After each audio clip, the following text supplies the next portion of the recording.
Welcome to Timeless Voices, the show that uncovers the hidden truths of the past, even when the world thinks they've been buried.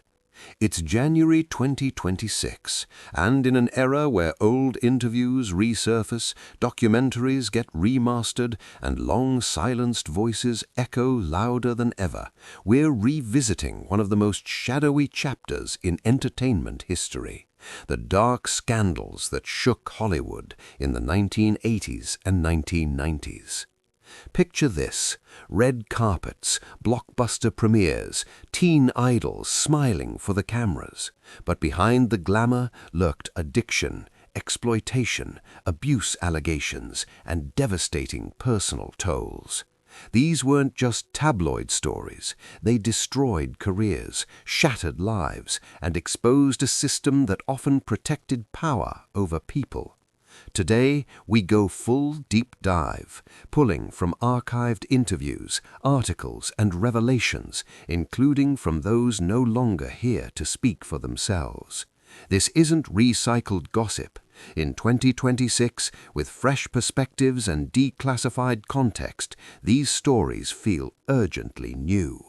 We'll explore the most infamous cases, the actors at the center, and the ones who spiraled into depression, addiction, or worse because of them. Buckle up. This is raw, unfiltered, and unflinching. Rob Lowe was the golden boy of the 1980s. Charming, handsome, starring in hits like The Outsiders and St. Elmo's Fire. Then came the 1988 Democratic National Convention in Atlanta. Lowe, 24 at the time, met two women at a nightclub. One was 16-year-old Lena Jan Parsons, the other 21. He invited them back to his hotel room, where a sex tape was recorded. The tape leaked in 1989, showing Lowe in explicit acts. The 16-year-old's age made it explosive. Child pornography accusations flew, though Lowe claimed he didn't know her age. The girl's mother filed a civil suit, alleging he used his fame to lure her daughter. Lowe faced public humiliation, career damage, and probation, no jail time. He later called it the best thing that ever happened to me, because it forced sobriety and self-reflection. But the scandal highlighted Hollywood's entitlement. Lowe bounced back with Austin Powers and TV success. But for many, it was a wake-up call to the industry's blind spots on consent and power. Paul Reubens built an empire as the quirky, childlike Pee Wee Herman, Saturday morning icon, movie star with Pee-wee's Big Adventure. Then, in 1991, he was arrested in an adult theater in Sarasota, Florida, for indecent exposure, allegedly masturbating during a film. He resigned from his CBS show. Disney dropped merchandise. Reubens said it was a private moment, but the scandal killed his family-friendly image overnight. The media frenzy painted him as a hypocrite. He retreated, later revealing the toll: depression, isolation. Reubens died in 2023 from cancer, but in interviews before his passing, he reflected on how the arrest amplified personal struggles. It showed how quickly Hollywood could turn on its own when wholesome personas cracked. Scandal was personal and public. Longtime partner Mia Farrow discovered nude photos of her 21-year-old adopted daughter Soon-Yi Pravin in Alan's apartment. Alan admitted the affair. They married in 1997. But the real darkness came when Farrow accused Alan of sexually molesting their 7-year-old adopted daughter Dylan. Alan denied it. A Connecticut investigation found no conclusive evidence, but the custody battle was brutal. Alan lost visitation rights. In resurfaced interviews, Farrow described the heartbreak, while Alan called it a vendetta. The scandal divided Hollywood. Some stood by Alan, others cut ties. It raised questions about power dynamics in relationships and the industry's reluctance to confront allegations involving icons. In 2026, with #MeToo echoes, these old interviews hit harder. Hugh Grant was a British rom-com king, fresh off 4 weddings and a funeral. In 1995, he was arrested on Sunset Boulevard for lewd conduct with sex worker Divine Brown.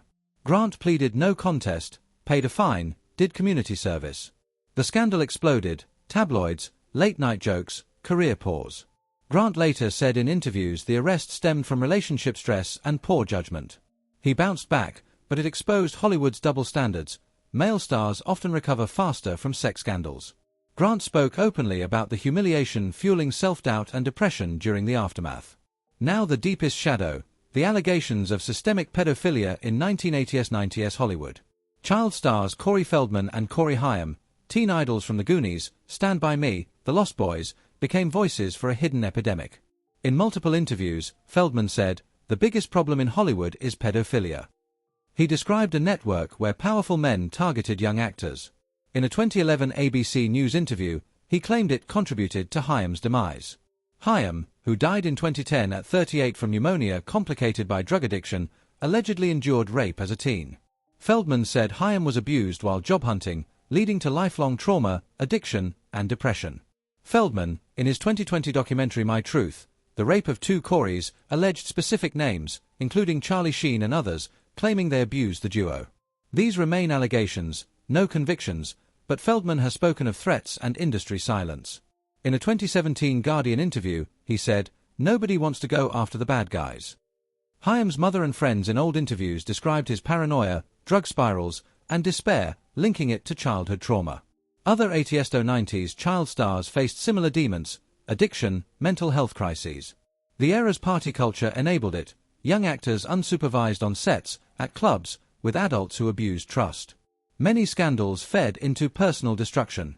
John Belushi's 1982 overdose at the Chateau Marmorne, cocaine and heroin, marked the 80s excess.